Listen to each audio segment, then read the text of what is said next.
আল্লাহর বান্দি কয় আমার স্বামী ইনি ও যখন কামারের কাম করতেন হাতুড়ি উপরে উঠাইছেন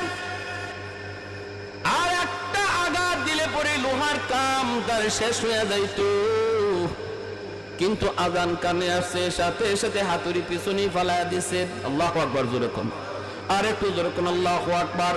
এটা কোনো জানতেন কোনো বিষয় নয়।